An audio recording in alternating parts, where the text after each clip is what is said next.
Going to be long before, and look, Jonas on the inside, he's running that boat that it's his number 2 boat, so it doesn't perform as well as his main boat, which he had problems with that you pointed out yesterday. He certainly hasn't given up on this 4th position. Stark there still running cool. Jonas overshooting the turn boy there, letting that boat run so loose on top of the water. The number 14 boat is pushing for all he's worth. Yeah, this is the 2nd time he's run this boat in 6 years, believe it or not. So talking with him after qualifying today, he says, yeah, I got to get a feeling for this boat. It's going to take me a while.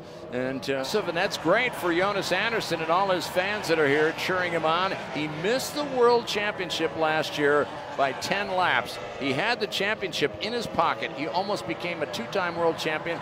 But for the first time in all of 2022, he had a mechanical problem. He dropped out with just 10 laps to go, and Sean Torrente, who had been in a tremendous crash, was sitting with wet clothing on in the paddock, all of a sudden realized that, hey, I'm the new world champion. Yeah, Stark watching him in his mirrors there. As you can see, Jonas comes through the right-hander, takes a tighter line. The problem is, when you take the tighter line, you tend to scrub off a little bit of speed, but he's still there with him. You can see Stark there, turning tight on the boys, watching every move of Jonas. It looks like, to me, like Stark knows exactly where he is, and he knows Jonas is putting on him. No, looks like Marit Stromoy is dropping out, the teammate of Bartek Marszalek. Marit Stromoy, who had qualified in the 10th spot, has dropped out. That's not a good sign for Stromoy Racing. But while we watch this battle here, in that battle for 4th place, oddly enough now, Torrente is shaving that down, the distance between 1st and 2nd. The real estate's getting smaller and smaller. It's now 2 seconds. So he's gained 1.3 seconds on the leader, Bartek Marszalek, as they get closer and closer here, as we've gone way past the 1/3 mark of this quick 18-lap sprint, the first of 2 races that will determine the Grand Prix this afternoon, and these will count in points. And I'll tell you something, Bartek now needs to do here as you work around some traffic. Yeah, just looking at the boat there with Bartek there, a little bit off balance as he came through the last 2 turn boys there. The boat a little bit running a bit too loose on the water, but he seems to have everything under control now, Steve. It's still 2 seconds. You can see Torrente there trying to cut through on the inside, going around a shorter part of the, trying to shorten the track to try and make that gap on him, but it's still there, 2 seconds as we speak. Yeah, Bartek got a 1/10 of a second back, 2.11 the difference between 1st and 2nd place. They're closing the gap a little bit closer. It's about 12 boat lengths separating the two. And again, it's a situation of how this young driver, who for the first time in his career is feeling the pressure of leading a race. You've done that so many times, Jonathan. Does your mind change when you lead a race and you're in protective mode, or you just keep focusing on the job at hand? You got to keep focused. You got to keep pushing. You've got to be running at 110%, because that's when these boats are running at their best on the water. But Sean, getting through back markers there, overtaking Duarte Benavente, the Portuguese driver. Maybe it slowed him a little bit there. I noticed that Bartek seemed to get through the back markers a little bit quicker, and you can see that he's increased that gap, Steve, again by just a split second. So at the moment he's still sitting pretty there. That boat running so well in these tough conditions here in Indonesia. Yeah, it was a bit bad luck for the world champion. You mentioned he got caught up with the Portuguese driver, Duarte Benavente, the oldest driver on the tour, and Bartek took full advantage of it. He got his second back. It was down to 2 seconds. It's back up to 3.3 seconds, the difference. Wow. Yeah. So Bartek got the job done.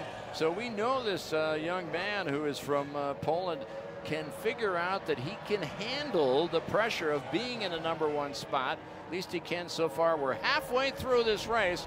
Sprint race #1 of 2 this afternoon for the Grand Prix of Indonesia. And I think that they're both built from the same factory up in northern Italy in Como there. But I think that the boat that Bartek has got, Steve, is just slightly longer.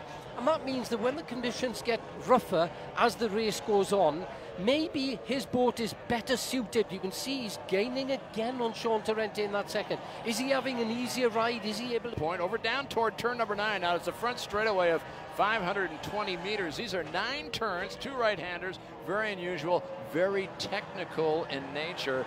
And the drivers really have to focus on their lines, because if you get off line, you're going to lose a lot of time. And again, this battle between two Swedes, Eric Stark and Jonas Andersson, continues to heat up down in that 4th place between the two drivers, which is now just a matter of a second separating those two. I think if Jonas was able to get ahead of him, he'd have a bit of clear water and he'd pull away from him.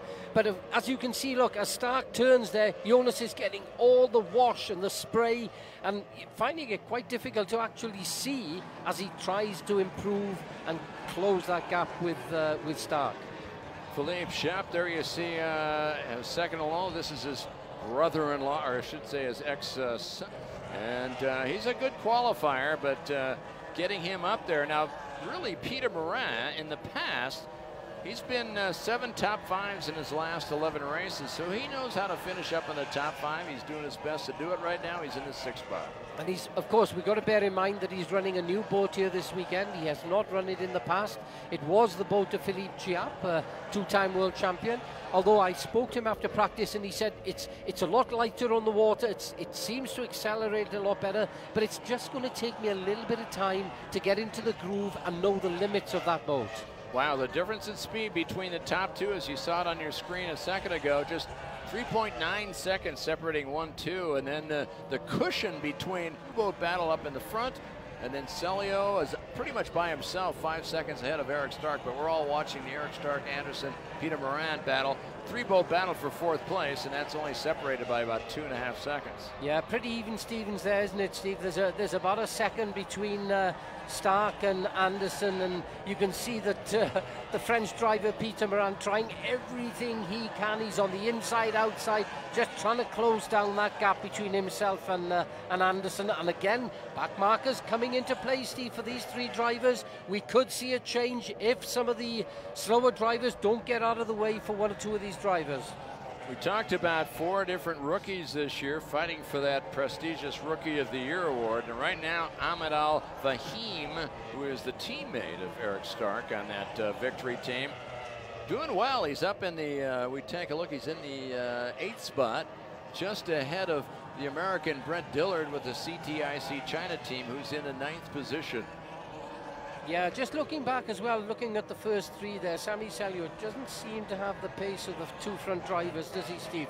We've got a 2.84 second gap between Bartek and Sean, and then about 10 seconds between Sean and Sami Celio in 3rd. Trente's closing the gap big time, Jonathan. It's down to 2 points and 10 boat lengths, separating 1 and 2 as we work our way down to the final 5 laps of the first of 2 sprint races that we'll have for you this afternoon as we continue to watch that 4th place battle between Eric Stark and that blue boat on your right for the victory team. Jonas Andersson, the 2021 world champion. There's his wife Janie talking to her husband, and it's a full family effort, and neighbors up in Sweden, they all help out in the community. They try to help their buddy and neighbor Jonas Andersson the best they can to get him to have a successful season. It's kind of a great little group gathering there. Oh, for sure. I mean, the passion in Scandinavia in general for powerboat racing, especially Formula One or any form of motorsport, is quite unbelievable. And we're back there again. Doesn't seem to be too much progress made with the China team, but trying everything that they can. And all right, here's Peter Morin. Look at him making the move now, Jonathan, on the inside, heading into the right-hander, sending Jonas Andersson way wide. So the driver from France has moved himself up, and Jonas Andersson, looks like Jonas Andersson could be coming slower and slower on the race circuit. He's slowed down, he's still running, but the yellow flag is out. There's a problem on the race circuit with 4 laps left to go. And oh my, this will make it interesting, Jonathan, as one of the Sharjah drivers went over. Which one is that, Steve? It's either Ferdinand or it might be Ferdinand. Yeah, I think it is. Yeah, Ferdinand Zanderberg. Oh dear. The driver from Holland, who last year battled himself to almost getting Rookie of the Year award. This is his 2nd season. He finished 5th in the championship. And for him, he crashed out of the race in Sharjah in his last event. Yeah, you could see the Osprey rescue team there at hand very, very quickly. The front, they've got a drop-down dory. It's an inflatable boat with you can see the front end of it drops down, so that when they recover the driver out of the water, they don't have to pull him in over the boat. He floats into the boat. But looking at him there sitting on the side, Steve, it's okay with him. He looks in pretty good shape. All right, as we watch the boats coming around slowly, it's interesting. I think if there's one flaw, and this is a whispering, people talking about different drivers in the paddock. One thing they think maybe Ferdinand is missing is the lack of feel for the boat at high speed. Sometimes he just can't control the feel. He's got to learn it a little bit more. And with that, that's his second accident in a row. That's his only flaw, I think. Otherwise, he's pretty quick. But Steve, you do learn from that. I mean, I remember in my early days when I was racing, and he'll get there. He realizes probably what went wrong with the boat when he had the accident, and he'll learn from that. Well, we've talked about some of the previous accidents. Let's take a look at a few of them that he went through last year in his rookie season. Sure that you can feel everything around you, that the boat is well balanced on the water, and but it could have been that. It could have been just a rogue wave that caught him out there. So because it did yesterday with Peter Moran, we were talking on between turn number 1 and turn number 2. I mean, he looked very comfortable out there, and all of a sudden then the boat was turned over. So it's a bit like driving a Formula 1 car over a ploughed field.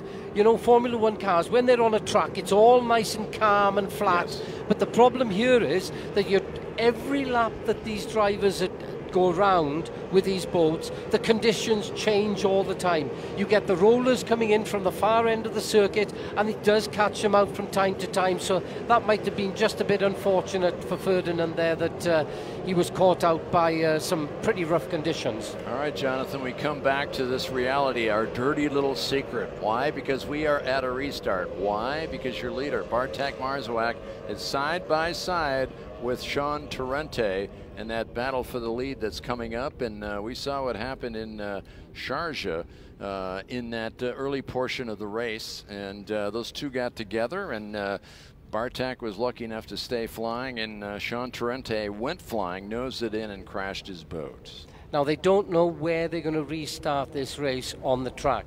So they're in communication, these drivers, all of them, with the crew chiefs, and when the UIM official drops the checkered flag, they will not be able to see that, Steve. But when he does drop the checkered flag, the radio men have got to be on the money and tell the drivers to go.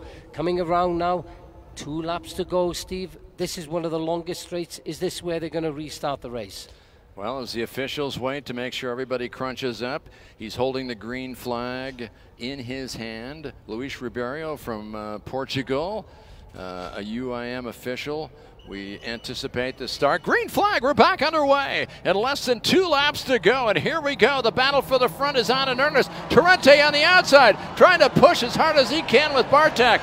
Forced to go wide. Torrente slides around the corner. Now side by side. Torrente has the inside lane for the right-hander, Jonathan. Oh, let's see what happens. Can this Cinderella story continue for Bartek, or will Torrente end it in dreams and tears for the drive for Poland? And Sean Torrente, the 3-time world champion, with less than a lap and a half to go, has taken over the lead on the restart. We said a 3-lap dash, and that's basically what it was. And you can see now that Bartek, he just didn't quite get the pace that he wanted on that restart. Sean Torrente pounced on him.